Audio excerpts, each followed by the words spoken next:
Hey guys, Knuckles Dawson back again with another part to our NXE preview, and we're going to be taking a look at some features such as playing from the hard drive, some UI changes with invites and stuff like that, and some other things that are totally awesome. So to start, we're going to go to our games library and select Saints Row 2, which actually happens to be in the disk, and I have it already installed as you saw from the previous video, so we're going to play it from our hard drive.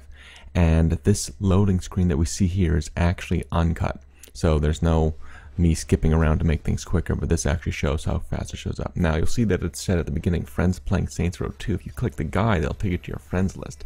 Now after the NXE comes out, it may signify how many friends it is or show a specific group, but at this point at least it'll let you know that there are people out there playing the game that you're playing. So this loading screen here just goes a lot faster. It probably saves a good 5 or 6 seconds off the bat there. And so that's nice. And moving on, you'll see that I am about to get a game invite to play some co-op in Saints Row 2. And rather than just say so-and-so wants to play, it actually will give you an invite that'll say the game title in it, so you always know what people want to play when they send you an invite. So if it's cross-game, you'll know that they may want to play Gears of War 2 or something like that. So Trisha's wife wants to play Saints Row 2, so I'm going to select that and accept that.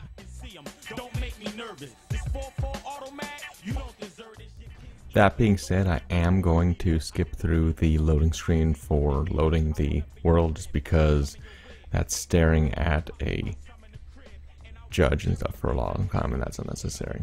Anyway, so that's going to bring me into the world, which is going to fade in awesomely.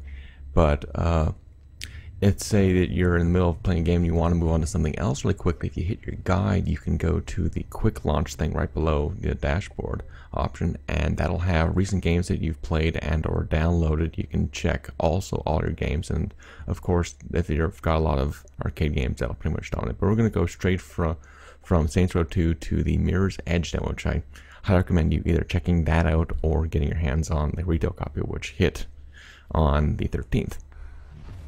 So straight from a co-op game of Saints Row 2, we're moving right into a demo that we have downloaded on our hard drive, in this case obviously Mirror's Edge.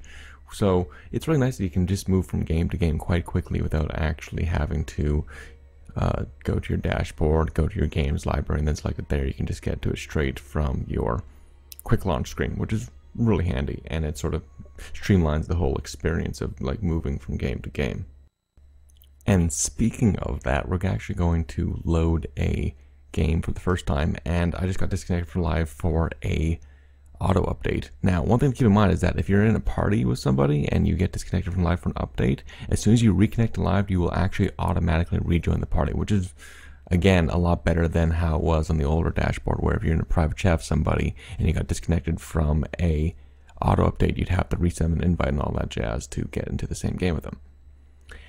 Anyway, so we are loading a game that you may be familiar with if you've been keeping an eye on Jack's Forced Enjoyment series, Deadliest Catch Alaskan Storm. Now, while it does have a moderately interesting Bon Jovi opening, I really don't want to play it. But in the meantime, I'm going to take a look down in our standard friend list over to good old Jack himself on his gamer tag and see how he's doing on it. So once it's finished loading, move on up. There we go. Monkey 5225. Compare games.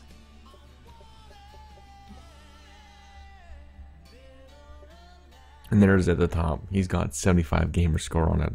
I obviously have 0 because I just popped it in. He's also been playing some World Tour, which is nice.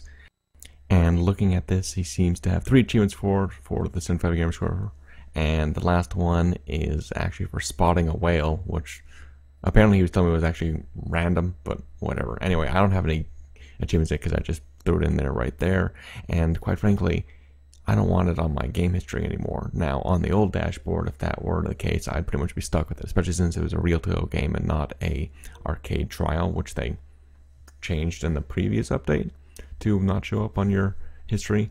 So what you want to do in this case is I went to the dashboard and I took the game out so that it wasn't in there, and I'm going to go to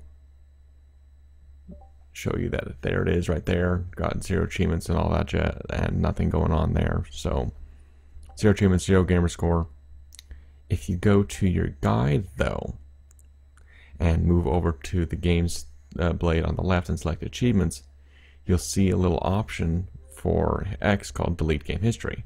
Now I can't do that on Saints Row because that has achievements, but if I do it, I can do it on anything with 0 gamer score. So we're going to hit X, delete from history, and it is no longer there. So any games that you don't have any achievements in, you can delete from your history. Like if you ever played the Final Fantasy XI play online view or anything like that, you can just get rid of that even though it's 0 out of 0 or whatever. Alright, and the last little tip I'm going to show you before I head out of here is that if you get any picture messages, they're now going to actually be shown at a large resolution. So here's me holding a little cog tag or whatever about Gears of War, which came out on the 7th. Anyway, that's it for this part of the NXE preview. For more videos, be sure to check out achievementhunter.com.